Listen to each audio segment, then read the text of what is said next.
On today's show, Oh man, I think teachers were just burning out, man. It's as if we were burning candles on both ends. yeah, And I think what made it worse was there was no type of support in place for us. hmm So, a teacher who was frustrated and, came for help, we would get these responses and you would kind of look at the person responding and it's like, that's not why I'm here. I need hmm help. I need help because I'm trying to work with the kids. By the same token, my life is falling apart yeah, because this is just ridiculous. And then finally, they started talking about mental health for teachers. But yeah, what did that look like, right? It was hmm as if they were throwing around a catchphrase, but yeah, no one was really saying what it looked like.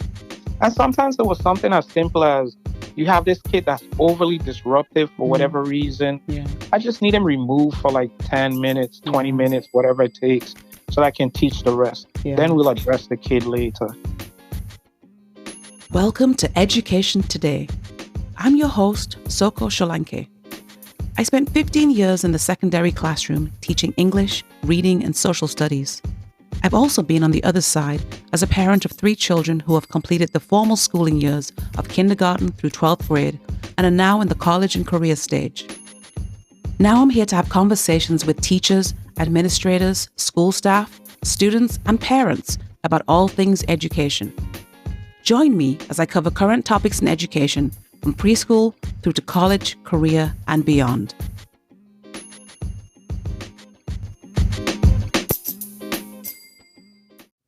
Welcome to today's show. My topic today is teacher burnout, and my guest is Trevor Rogers. Welcome to the show, Trevor. Hi, thanks for having me on. So, Trevor was actually assigned to me as my buddy teacher my first year of teaching in 2007. He was like the next door teacher, and he was supposed to, to show me around the school and where to get coffee, etc. But he actually ended up being like a mentor to me those first few years, and I credit him and the another group of small group of teachers in that school for actually giving me a good start and helping me to stay in the field as long as I did. So, thank you for that. No problem. Yeah. Yeah, it was Uh, my pleasure. I learned a lot from you too. That's good to hear. So tell us about your years of experience in education and the subjects that you've taught. Oh, wow. So I'm credited with 17 and a half in the district, but it's Oh, actually 20 oh because wow. I did a little stint. Yeah, I did a little stint in the private sector. Mm-hmm. But that's a long story. Yeah. But I started as a sixth grade. Well, I've been a sixth grade teacher for my entire career, but I Oh, started okay. teaching back when we did 3 preps. So I did language arts, reading, and social studies. Yeah. I remember And those then days. yeah, yeah. And then a few years later, they kind of changed that formula a bit. So they're like, okay, you'll be teaching one prep and maybe social studies. So Mm-hmm. then I ended up with reading. I kind of wanted to do language arts because I love to write, Yeah. but then ultimately at the end, I think reading was better because some of the language arts programs that we had were, Mm. I don't know, for me, questionable because I'm like, we're really teaching kids how to write and enjoy writing, and I think we were stressing kids out. Yeah. But that's the past. Yeah. So yeah, so then I did end up at Shields Middle for a while, and that's because the district made some changes at our school. Mm-hmm. And then my old principal called me, so I ended up at Madison. And a couple years into Madison, my mentor there said, hey, you would be a great success coach because of the relationships you have with kids and your Yeah. insights. So yeah, I actually applied and did the screening, and before you know it, I was a success coach. And Oh, I didn't know that. yeah, have been. Yeah, yeah, it's been a journey. I love it because instead of impacting my classroom, I was able to impact a whole portion of the school. Yeah. So I was working with sixth, seventh, and eighth graders, and just the relationship building. It's incredible. Mm-hmm. Yeah. Especially with the eighth grade challenges, because they're afraid to go to high school. Believe it or not. Yeah. You might think like, oh, I'm ready, but I tell you, when they come into my office and we have those conversations, our kids are afraid, man, because it means they have to grow up, Yeah. and get It's ready for the daunting. real world. Yeah, high Yeah, school. It's exactly. big and it's Yeah. daunting. Mm-hmm. Yeah. Yeah. So that's pretty much it as far as my career goes. Yeah. Trevor is also married. You're married and you have 3 children who have been pretty successful. You and your wife have done a great job of raising up the Yeah, 3 of them, right? yeah, I feel blessed. I feel blessed. Yeah. I won't say we did it on our own. I think it took a village. Especially being an educator and having kids go through, the whole educational experience.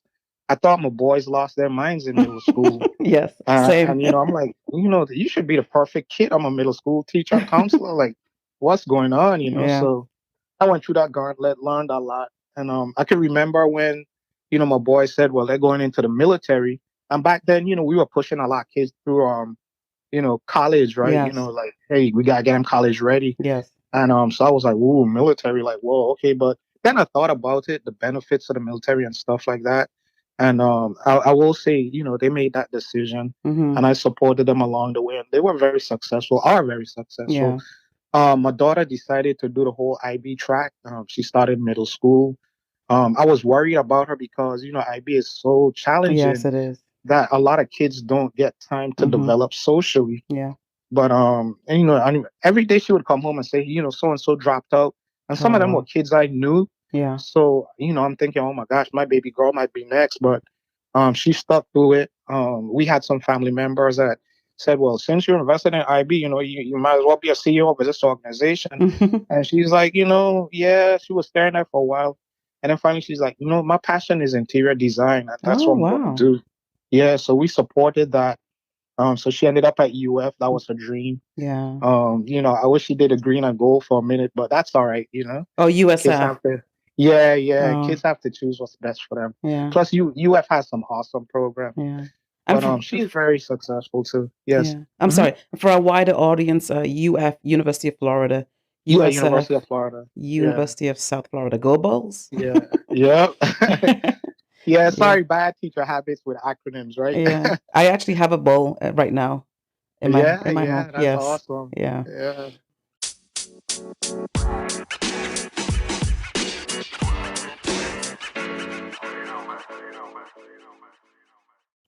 So let's talk about teacher burnout. Hmm. Teaching was always stressful, but to me, I feel like the stress ramped up once COVID hit, especially the year after we were locked down for like a semester, and then we came back Yeah, the next yeah. year, and the stress was just ramped up. And I Oh, it believe that was. there was so much emphasis that year and the following year on on student mental health, as they should be. And for Hmm. the teachers, it seems like we were given, like from district level, some just small platitudes about teacher self care that were really kind of hollow and didn't really mean anything. No. But we were still expected to do so much for the students and for their families too. And and we're always told that you're supposed to put your air mask on first before helping others. But in that Hmm. situation, there was no air mask for us, and we were still expected to help others. And Yeah. fast forward a year or two, there's like a mass teacher exodus, burnout, teachers on sick leave, not just in Florida. I'm talking countrywide. Right. So my question to you is, how did school administrators, district level, countrywide, nationwide, how did they not see this coming? That's so interesting, right? Because if you think of it, virtual school is a model that districts have used successfully. But Hmm. then when everyone went into the lockdown, Hmm. it seems like those who were brick and mortar didn't know how to proceed with it, and Yeah, it was as if they're hearing, oh, we have to teach virtually, and like it was something new. yeah, And I remember a discussion where I had, well, why not reach out to virtual school, get their template, get their formula, see what virtual teachers are doing it, yeah, because it's already being done. So we should be able to make that transition. yeah, So I don't know if it was pride or whatever the case was, but we never really did that. So they threw us into a program that none of us were prepared for. yeah, And so at the time, just going back a little bit, I was actually a success coach when we went into lockdown. hmm, And with me, I work with kids one on one. So it's kind of like, okay, how do I work with kids? So I kind of had to redefine my role.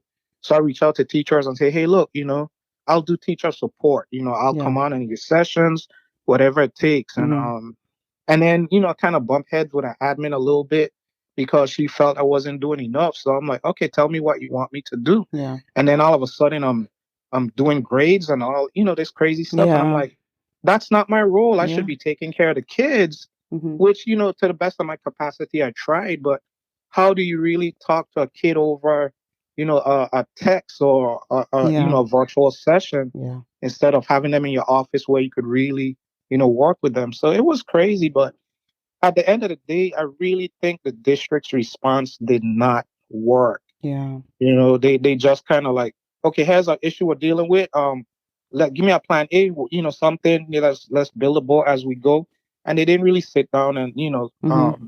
think about it. And So the the boat was implementation sinking. was definitely, yes, it was sinking. I know. In Yeah. fact, when we came back in a hybrid model, which Same. Mm-hmm. which was crazy because Yeah. how do you teach art using virtual when kids need to get hands on to do projects? Yeah. It just didn't make any sense. But Yeah. bottom line is it happened. Yeah. I know Yeah. for me it was not the time that we were on lockdown and virtual. It was, and for many teachers it was when we came back, because Yes. two things Yeah. happened. Number one, for us we had that, like you said, hybrid model, which for us meant for each class period you were teaching about 30 kids, but half of them were online and half of them were in the class. Online. Hmm. And it's like a multitasking nightmare. Yes. Yeah. But Yes. then the other issue was, it was we were like pressing on with business as normal, and everything wasn't normal.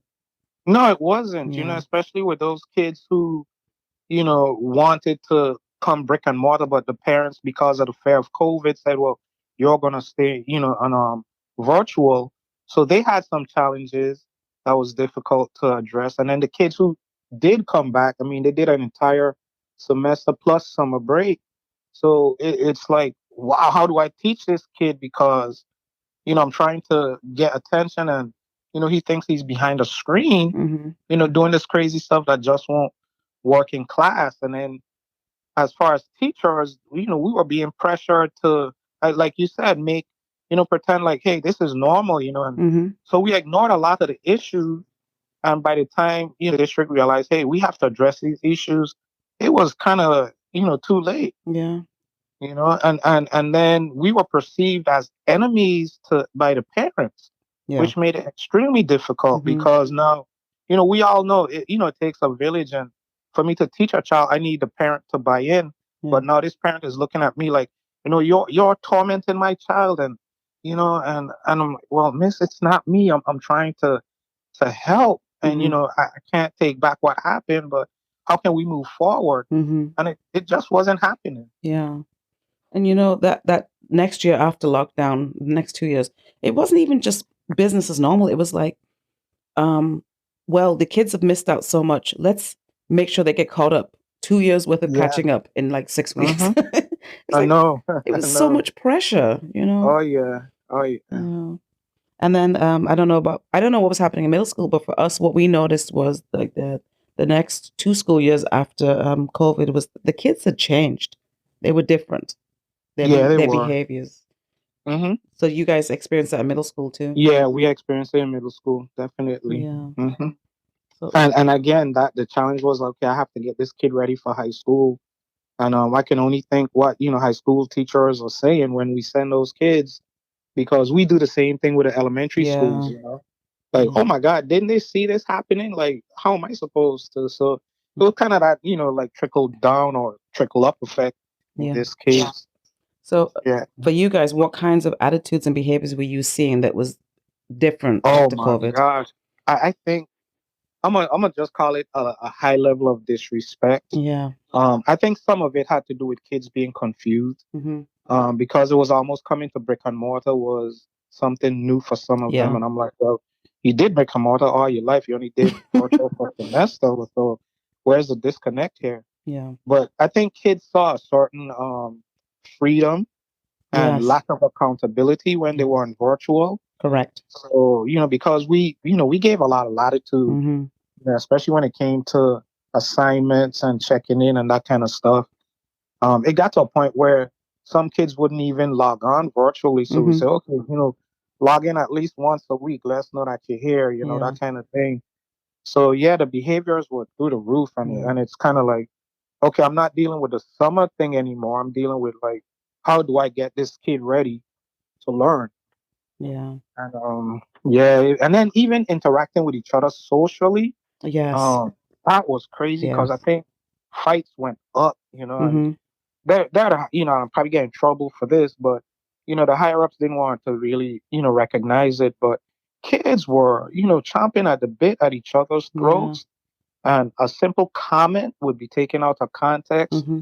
lead to a fight. So classroom management became even more important because now, it wasn't about keeping the kids focused. It was, how do I prevent this child from slapping this other kid? Because they just don't know better. They've Mm, been on lockdown for a whole semester. yeah. Yes, the stress got to them as well. Yeah, yeah. And they missed chunks of time, especially those who chose to be Oh home yeah. that second year, where they would have Mm-hmm. had that. I don't know. I hate to use the word training and Right. socialization from an adult in a classroom in classrooms. Yeah, yeah. Yeah.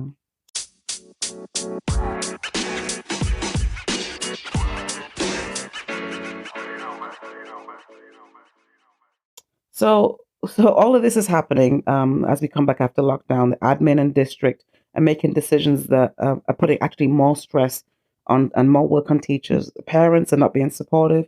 Students have attitudes and behaviors that are kind of out of control, and we're pressing ahead with business as normal. What was happening with teachers while all this was happening? Oh man, I think teachers were just burning out, man. It's as if we were burning candles on both ends. Yeah.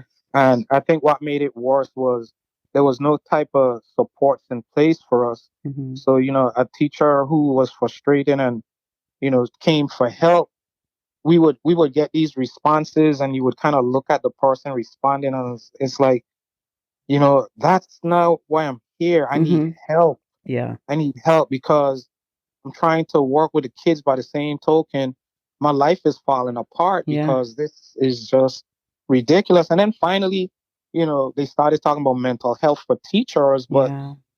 what did that look like, right? It was Hmm. as if they were throwing around a catchphrase, but Yeah. no one was really saying what it looked like. Self care. We had a guy that came on site and, he said, okay, teachers, we have this service, yada, yada, yada. Because we understand teachers are being burnt out. And I'm like, yeah, but what we need is support in this area, support in that area. And sometimes it was something as simple as you have this kid that's overly disruptive for Yeah. whatever reason. Yeah. I just need him removed for like 10 minutes, 20 Yeah. minutes, whatever it takes, so that I can teach the rest. Yeah. Then we'll address the kid later, Yeah. but by the time they started helping teachers, I think the damage was already done. So what I saw on my site is those teachers who were close to retirement decided, you know what, I'm going to retire. So we had Hmm. people retiring mid-year, Yeah. and the younger ones, they're like, well, I didn't sign up for this, Hmm. so I'm out, Yeah. and then there was those of us who are like in the middle, I've invested all this time, so I'm gonna tough it out and whatnot. But some of us, we didn't realize or we ignored the impact it was having on us. Hmm. Because I had friends that say, hey man, dude, you're not the same person you Yeah. used to be. Yeah. And it was like, for real? And they're like, yeah, have you hurt yourself lately? Yeah. And it was, wow, I need to start thinking about mental health. But Hmm. again, what does that look like for teachers? Yeah. There really wasn't anything in place. Yeah. Yeah. People were like dropping like flies, like just Yeah. health wise, Mm-hmm. and Mm-hmm. and then a lot of us have or had have yeah health issue. Either we have health issues existing already, or we have like sick parents at home or sick family members. Right. We had that stress of having to go to school, but then worried about making them sick by getting COVID from students. Yeah. It was a Yeah. lot. So Mm-hmm. and you mentioned a lot of people were leaving like mid-year. So from for me in my school, the and I see this just from groups that I belong to all around the country, like online, that left more stress on those left behind because Yeah. there was no replacements, right? No, right. And then, so I'm a success coach, for example, and I'm teaching, three preps of reading because, we lost some teachers. Oh wow. There's no new hires.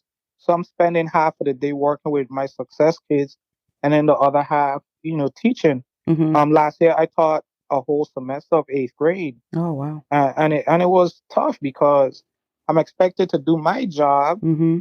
but I'm also teaching a class full, part time. Yeah. And, it's like something have to give because I have to prepare stuff for my success kids, but I also have to do the whole lesson planning Yeah. and, everything else involved. And I tell you, there were days when I would be walking to the car and it seemed like the longest walk ever Yeah. because I was so tired. I can't tell you how many times I missed my exit Oh my because goodness. I was just done, Yeah. mentally, physically, the Yeah. whole 9 yard. But, Yeah. you would get, well, oh, thank you. And, hope to see you tomorrow, Mm-hmm. and, Yeah. and physically that takes a toll on your body as well. Yeah. And, God forbid you miss a day because now, well, we need you because this teacher had to cover. So we had teachers like, arguing with other teachers because, well, you were out there, I had to cover your Yeah. class. Yeah. Yeah. And Eh, I'm sorry, I apologize. Can I buy you lunch? Like, how can I fix this? I remember this is really sounds really terrible. I remember wishing that I could get COVID so I could get those 5 free days off paid Oh my God. because Yeah. I needed that Yeah. break. It sounds But terrible. even if you caught COVID, though, if you remember, there was a time where they say, well, after X amount of days, you can come into work, Mm-hmm. right? They even if you still positive, it's like, are you that desperate? Yeah. And then even the COVID protocols didn't make sense, because they said, well, I need your seat in charts. Mm. Who's sitting next to this kid? But this kid was in a classroom. He was walking around the classroom because we're taught best practice. Yeah. You can't expect them to stay seated for 50 minutes, and you only sent home 6 kids because they were sitting in his immediate Yeah. vicinity. I'm Yeah. pretty sure he sharpened his pencil. I'm pretty sure he went to the whiteboard and did some stuff. I'm Yeah. pretty sure he went to the teacher and asked for help. Yeah. And then it seemed like the focus was on the kids too. Yeah. Well, we got to take care of the kids, but what about the teacher in Yeah. class? Exactly. You Um, know? I think districts all around the country just dropped the ball. And then, like I said, Yeah, the they did. result was this mass exodus.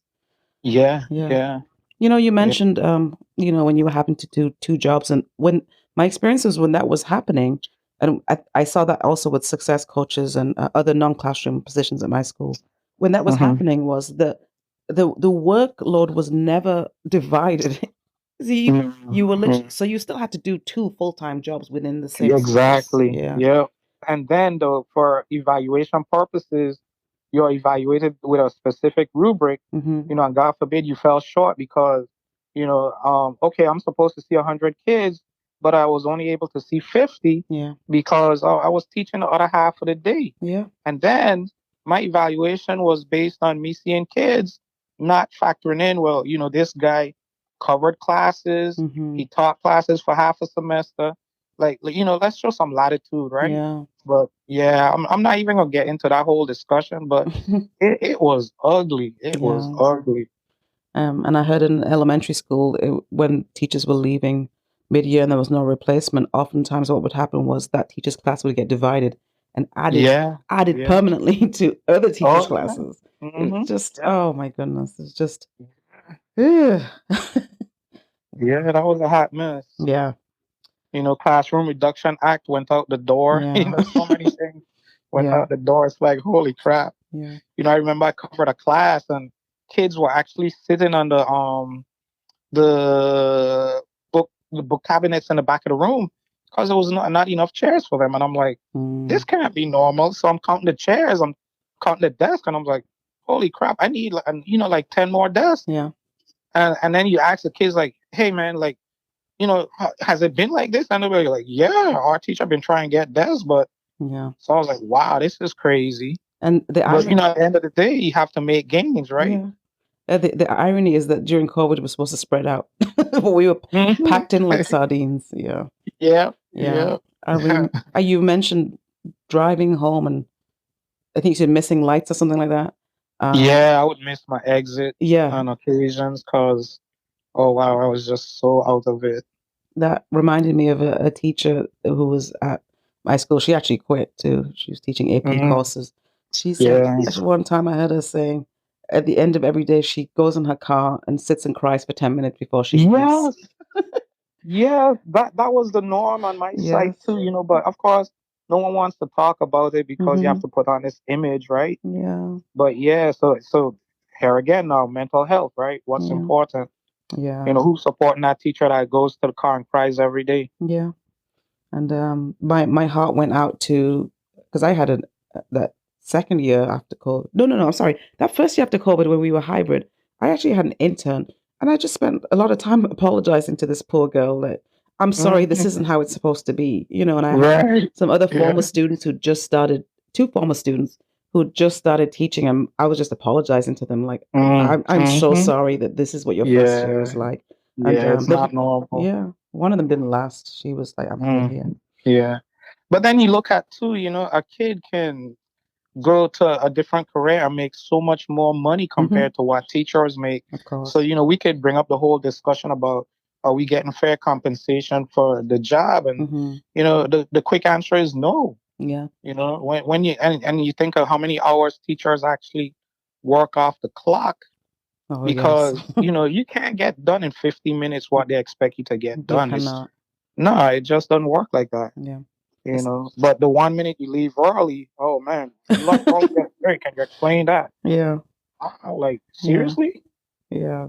That was always a pet peeve of mine in schools, that if you leave 1 minute early, it's a problem, but it's never acknowledged that you're there early.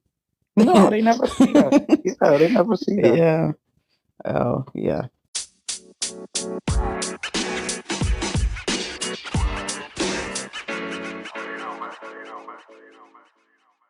So what's the solution going forward? How do we retain teachers, and how do we get young people to want to be teachers? You know what? I honestly, I think at the end of the day, we really need to, for pre-planning, just as a start, to bring teachers, and instead of saying, all right, pre-planning starts a week before school, start it 2 weeks before school, Yeah. right? And pay That them. first And week, pay them. yes, exactly, of course. But that first week, focus on what teachers need. Yeah. Hey, how can I support you? Whether it's smaller classes, whatever the case is, because we know the whole pay thing that's going to be a topic that's going to be ongoing for some time. But talk to teachers, because my experience has been, they implement programs, but they never talk to teachers about these programs. Yes. And then 5 years later, not even 5 years, but It's 2 years gone. later, you're getting rid of the program. Yeah, it's gone. And had you simply talked to a teacher like, hey, your kids need, or my kids need this, right?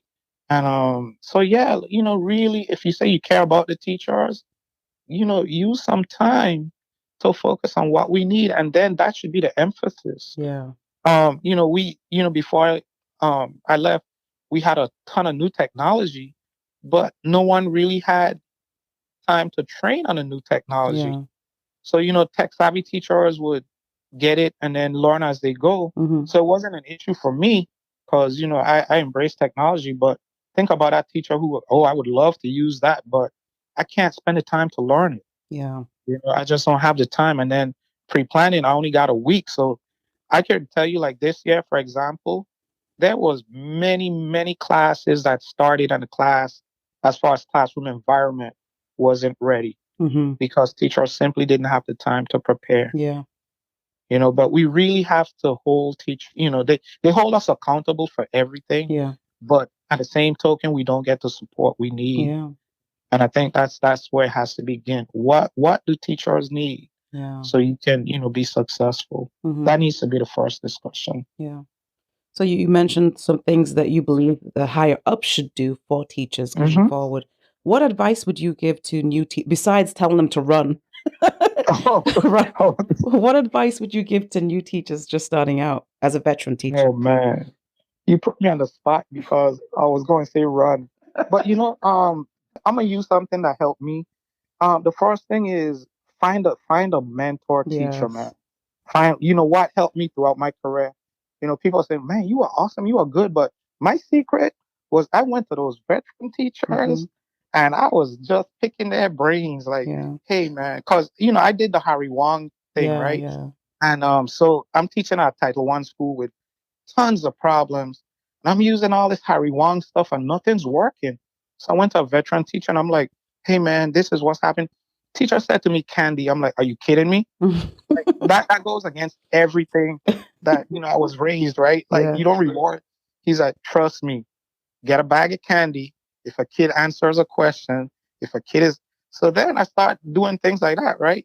But yeah, definitely find a veteran teacher and and just pick their brains, ask for help. Yeah. And be a sponge. You could go in thinking, well, I'm the expert, but I'm telling you, there are things where I implemented 1 year and it was highly successful. Mm-hmm.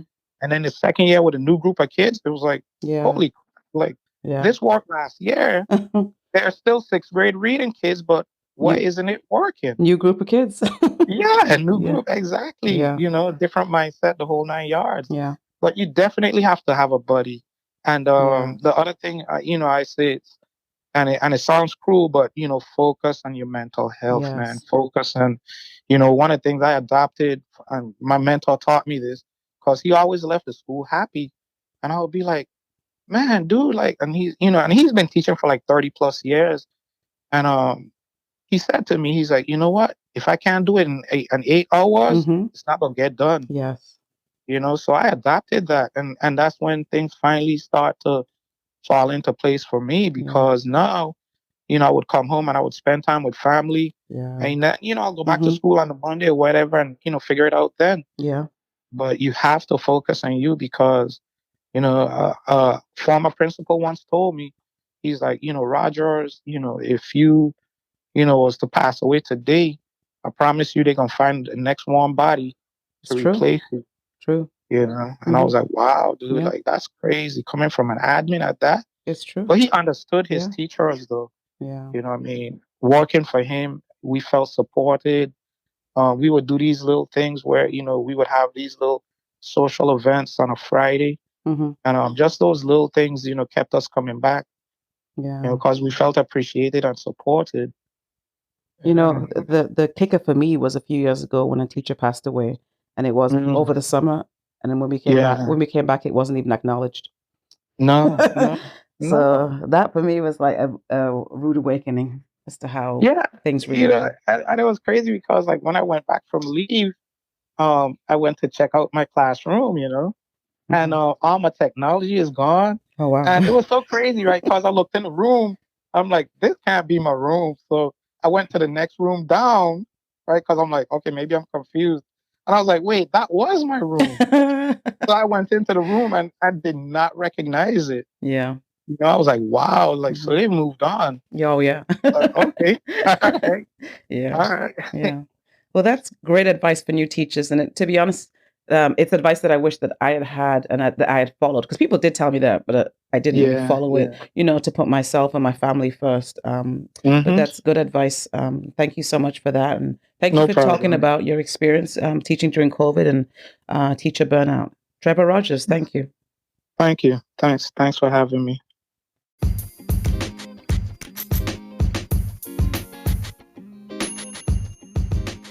Well, thank you for listening to this episode of Education Today.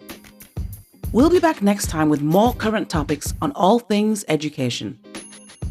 In the meantime, you can email any questions or comments you have about the show to edtodaypodcast@gmail.com. If you enjoy the show, please hit the subscribe button on whichever platform you are listening so we can continue to expand our reach. We are listener supported, so if you're able to make a small monthly donation, you can do so by clicking the Support This Podcast link at the bottom of the show notes. Check out my blog for more about my experiences as a classroom teacher at medium.com/@SOCO. That's medium.com/@SOHKOR. You can also find me on Instagram at SOCO_rights. That's SOHKOR_rights. See you next time, and thank you again for listening.